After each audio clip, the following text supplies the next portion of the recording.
The video you are about to see is the product of a qualitative research process. The recorded interviews are the data. The segments selected here represent the broad range of attitudes and opinions expressed regarding trust in government, willingness to participate in vaccine studies, and suggestions for conducting HIV vaccine research. The objective of this video is to inform those concerned with community-based HIV research, scientists and community members alike. The people you will see are working mothers, religious leaders, social activists, physicians, unemployed laborers. All are real people expressing their personal attitudes and feelings. There was no script. Each person, known or unknown, is a member of their community, and thus each voice deserves our attention. Are you saying, would I take the vaccine? I'm not first, no. I'm not going to be standing in line. Me, it's like, well, why do I need to do this now? Should I wait 5 years till there's a vaccine that's much more effective? HIV is a government-made disease. But would I be willing to participate? Yes, I think so. I mean, you know, you have to have some trust somewhere. We use the term guinea pig. We don't want to be the guinea pig. I think it's all about economics. You know, does this mean I can fuck without a condom? I think I'd be very worried about side effects. But the Tuskegee study is very fresh to me. We got more faith in the street drug than we do in the government. Yeah, and really, that's what it comes down to. And that you can't HIV preventative vaccines are currently being tested for safety and immune response with volunteers who are at low risk for HIV infection. The next step is testing these vaccines with individuals at high risk of exposure to HIV through drug and sex-related behaviors. The test groups include minority communities which have often been victims of research abuse, government neglect, and social discrimination. A significant breach exists between medical researchers and the people with whom they need to work. This break in trust needs to be mended if future research is to be successful. Project Links, Linking Communities and Scientists, is a 2-year study that seeks to understand community attitudes towards government-sponsored medical research and to find ways that scientists and community members can collaborate in the search for effective HIV vaccines. Project Links is working with 3 communities. 2 of them, injection drug users in Philadelphia and gay men in San Francisco, are known to be at high risk for infection with HIV. African Americans have been disproportionately affected by the AIDS epidemic. Durham, North Carolina was chosen as a representative African American community. This video is one of the research products of Project Links.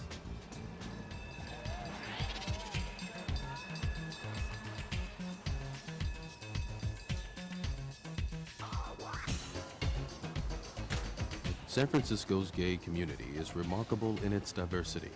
Young, old, rich, poor, men and women of every possible ethnic and racial background. But it is also a community noted for its unity when attacked. The AIDS epidemic has touched everyone in gay San Francisco and created a community with passionate feelings and attitudes.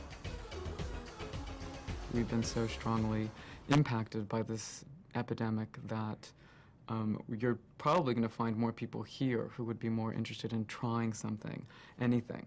My kind of take is that I think most people are pretty apathetic about a vaccine. It seems distant, it seems remote. In the Latino community, there's not a clear understanding of what these clinical trials are, especially, again, in immigrant Latinos. People will be concerned with, he's in an HIV vaccine study, he has AIDS. He has HIV, because it's happened to me. I don't know, I just feel like we're a minority, you know, and in the bigger picture of things, we're not really treated that well by the government. The gay community really is not a community, a single community. It's much more a community of communities. You know, Project Link study has found that there's, like, within San Francisco, there's at least 17 different communities that people identify with.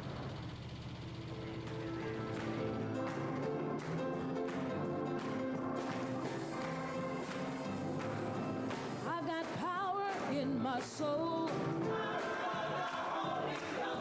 Power that can make me whole.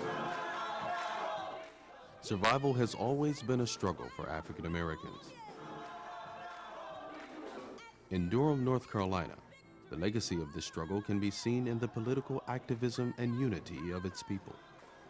Today, the community must also protect itself from AIDS.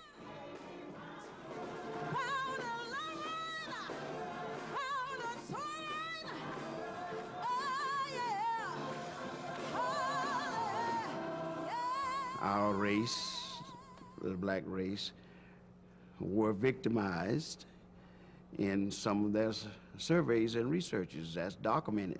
The first thing that comes to mind is the Tuskegee syphilis experiment. When I think of government research, I think about a lot of people coming here from the government with white things on, walking around, giving everybody a shot, and seeing what they gonna be. Seeing what they gonna do. Well, I have asked some people, and there seem to be two schools of thought.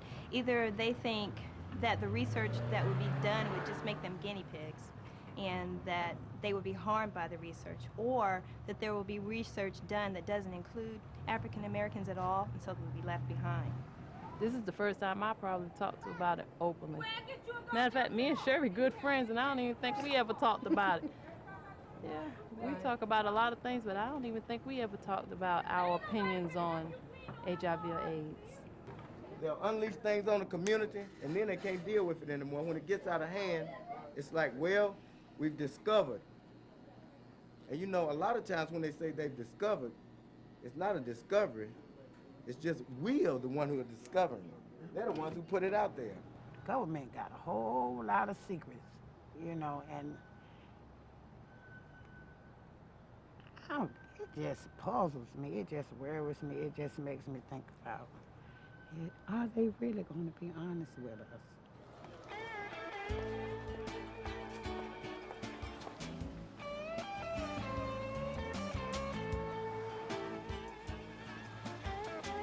The AIDS epidemic has had a profound impact on the injection drug-using community. In Philadelphia, the number of diagnosed AIDS cases among injection drug users exceeds all other risk groups. The active participation of this group is essential to the development of HIV vaccines and preventative interventions.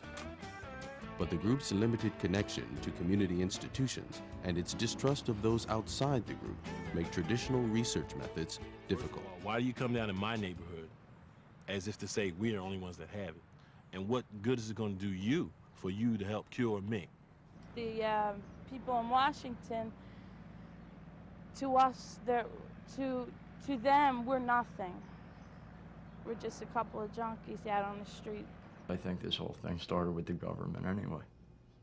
I know people laugh at that, but I think this is a biological experiment that got out of hand. They found out that drug addicts were getting it, homosexuals and whatever. Instead of finding a cure right away, they just let it go. Anytime you let people walk around with a disease like syphilis and then don't give them any kind of medication, I mean, that's enough to turn you off insofar as trusting somebody. I mean, like, after what? The Tuskegee, all the experiments you hear about that they were so nice with? Trying to get somebody to try and take the vaccine isn't going to be easy. We take risks with our lives every day. Oh, yeah. So why not take a chance with this? Yeah, I would probably be one that would try it. I think a lot of people will make the decision based on what's in it for them and what's in it for their friends, and be less concerned about the government per se. Do you actually think, anybody in here, who raised their hand, who would take a vaccine if they had a vaccine for HIV, AIDS? Raise your hand, I said. Any hands? No, sir. No, sir, I wouldn't. I just don't have the trust level. Somebody has to do it, and I would be willing. I would participate in a vaccine study, most definitely, and I encourage all my friends to do the same. I still would like to see some results first. I can't think of any information you could give me to make me want to take a vaccine to risk my life. Why would I want to do anything that would endanger my health insurance? If I knew it was going to help in any kind of way. I think of that all the time, getting HIV, considering the kind of what I do to make my money. I wouldn't be the first to take it. I don't know if I would say yes or if I would say no. Yes, I think so. I just think the risk is too great. Cause see, how do I know what you're putting in me? As long as it didn't put me in direct danger, I'd participate. I don't want the United States government injecting anything into my body. Seeing the persecution that gays in this country have to go through, and the government don't stand up for them, but yet they want to test us and use us as guinea pigs. You know, it's give and take. You know, if you want us to help you out, then you help us out. Well, because of the lifestyle that I lead, I've mostly taken in this life, and maybe I can give a little bit back. I've come here for 2.5 years, said, yes, I'll do it, yes, I'll do it, yes, I'll do it. But as you get closer to doing it, closer to doing it, closer to doing it, I'm like, I don't know if I want to do this now. So I take this vaccine, it doesn't work. Does that mean they won't give me another vaccine? People are afraid of what might happen if they participate in something like this later on down the road with their jobs, with their health care, with their life insurance, with their families, with their life partners, with whoever it is that it also may affect. It's just not me that's going to be affected by me taking the vaccine. There are going to be a lot of people, my family, my community, are going to be affected by what I do. For a lot of people of color, they live at or below poverty lines. So if one person is out of work for even a day or two, it really does affect the family and how it survives. I think gay men would participate in the trials for two reasons. One is our own self-interest, and two is the interest of other people. I mean, altruism is one thing, and it's wonderful. That's why people get involved and do things. But when it comes to, but if later, if I'm exposed to HIV and my body can't fight it off as well because I'm part of a vaccine study, it didn't serve me in the long run. I want to help somebody do something. I ain't did nothing for nobody in a long time, and this is one way, If I'm involved in something that's going to help to prevent my children from even having to be bothered with it, then I feel good about me. And if people don't stick their necks out a little bit and participate for the better of the community, we'll never know what does work, what doesn't, what the short-term and long-term effects are. We absolutely need to do that. The idea of being in a vaccine study is scary to me because historically, I mean, when they were coming up with polio vaccines, people died. All vaccines always have part of whatever it is of the ailment in it. You see, and if anybody, people that's wise to that and know these things, they're going to be more than reluctant to take it. Chicken pox, yes. Smallpox, yes. Measles, yes. HIV/AIDS, nope. I'll have to relate back to, I guess, an experience that I had several years ago with taking the flu vaccine. That was the only time I ever had the flu. As you get older, our immune system does get depressed, and so it wouldn't take too much probably to create a real problem for us. It's scary. I wouldn't even want to test a false positive. We still do not accept, unfortunately, persons who carry this virus. Some people bring up the fact that just the psychological aspects of knowing that the blood that's coursing through their veins is HIV positive, period, no matter what the reason it may be, even if it's the vaccine that's causing it, that they're not infected with the virus, but that even the vaccine itself would cause your blood to be HIV antibody positive, gives some people the willies, just because there's such a stigma associated with being HIV positive. You can get it intellectually that I'm not really seropositive, but really getting it emotionally, I think, is something different for people, and that's a harder leap for people to take. I definitely would not recommend it to anyone who's currently in the process of naturalizing, becoming a citizen, anything like that. I know that I want to go to a country like China, which is a very personal issue for me because I am Chinese American and I want to spend a lot of time there. But I know that they have a policy of not letting anyone into the country that tests positive. They can actually use more sensitive tests and look for virus, but that's not what an insurance company is going to do, and that's not what they're going to do at the border of a country. Medical research it's a minefield of problems. There's ethical problems, there's access problems, there's what people want versus what the scientists want. So it's a minefield. And each of those little mines has to be handled in some way or it's going to explode.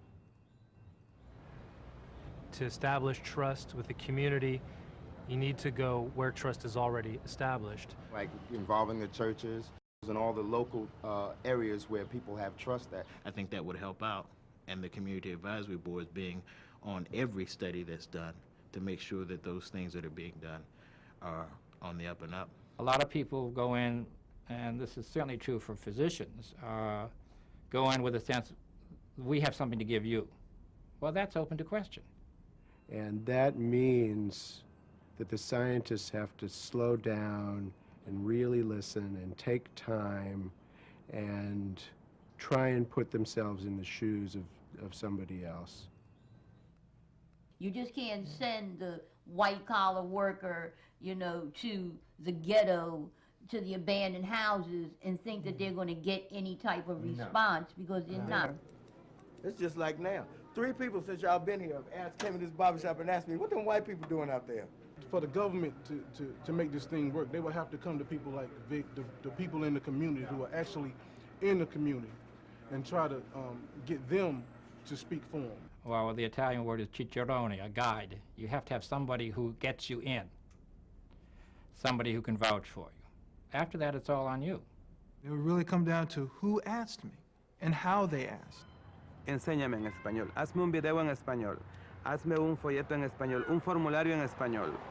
Ponme a alguien que me entreviste en español, alguien que me diga en mi idioma. You have to take a number of cultural aspects into it. What is accessible? What does that mean in Spanish? It's not accesible. It's not just one word for another word.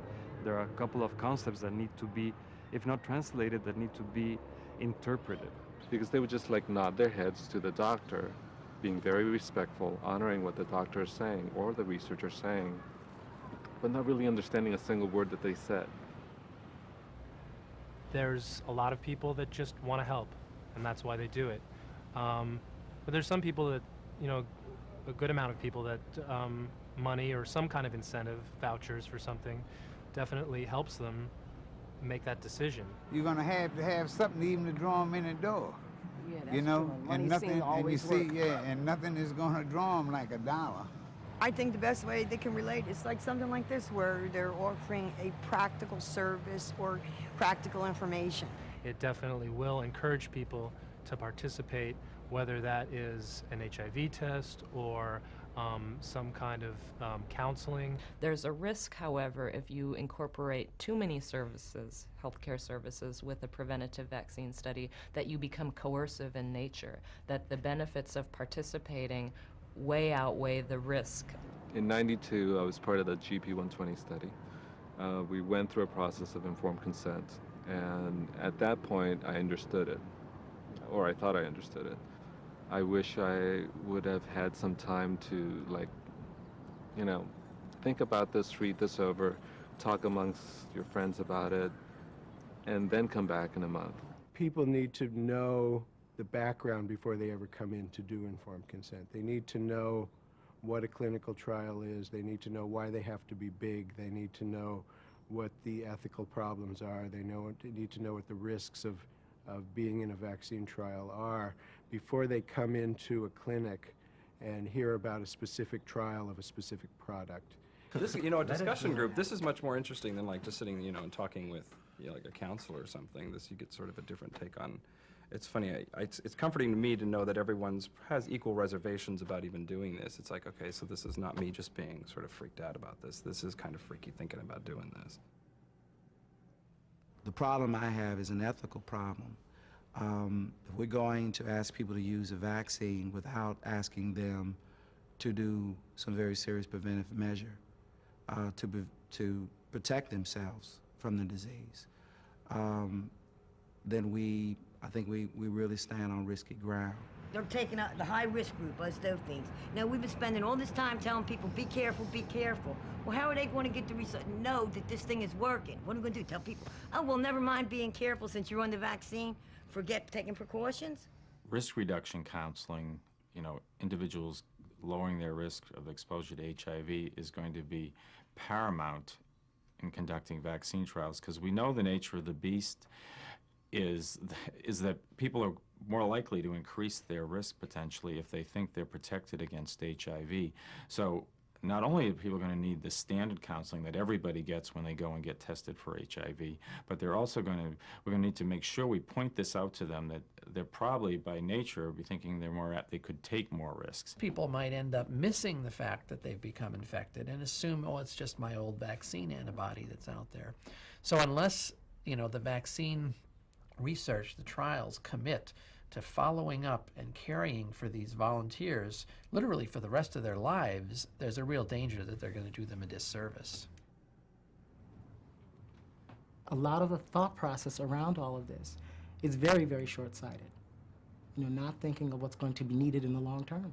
I believe that we're going to have a series of trials in order to get a really good vaccine. And that means maybe decades of work. And it certainly means not just cherry-picking the people who are interested in being in a vaccine trial. If you burn a community once in a city, then I'm sure that it's going to take a lot more money and a lot more resources to bring those people back or to bring similar people back into the fold again. I would expect progress reports. I would expect people from the local community to be very involved from all levels and disciplines. Researchers need to involve the community in the final data analysis. What does the data actually say before it's actually published into the community? And more importantly, how is this data going to be used in the future? How does the community benefit out of this? I want to know everything. I want to know when you know. I don't want no secrets. People clearly do not have enough information about HIV, about AIDS, and certainly vaccines.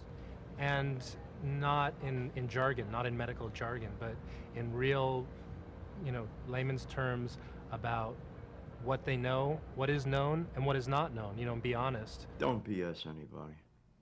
Just be real no matter what the reality is. And it might work. People believe their friends anecdotally more than they believe the medical profession. Like they said it was a mosquito. You could catch it from a mosquito bite. Then I find out you can't catch it from a mosquito bite. It's so much talk about it that people don't know that scares me. You heard him say the thing about the 2 weeks, so you trust him saying that the 2 weeks. And me, I know the thing about being testing positive is no big deal because I would know that there's another test that you can take. And everybody's hearing different snippets of the information that you tell us. It's supposed to prevent us from getting. So we're going to be immunized forever for AIDS, right? They're not sure. That's right, they're not sure. So they're doing tests on us. That's right, that's what the research is all about. Okay. Yeah. For the government to try to patch the relationship, it has to be the same way you would patch any relationship. There has to be an apology. There has to be a period of time of healing without another act being done or something else being, to muddy the waters. Be honest with people, even if it's not what, it don't turn out the way you want it to turn out, you still have to be honest with people. When they ask you questions about things, tell the truth, Don't build it up or dress it up to suit your situation, you know what I'm saying? And they're not very good at that. They're not very good at that. And until I can see improvement in that, I'm not volunteering for anything. Go ahead with your work. Come and meet us. Don't think that, we're unapproachable, because that's a myth. Just like we believe scientists are unapproachable, and that's a myth also. We'd like to work together with you in a way that, comes up with a successful vaccine. And I think we can do it, but we gotta just trust each other and not be afraid of our ignorance.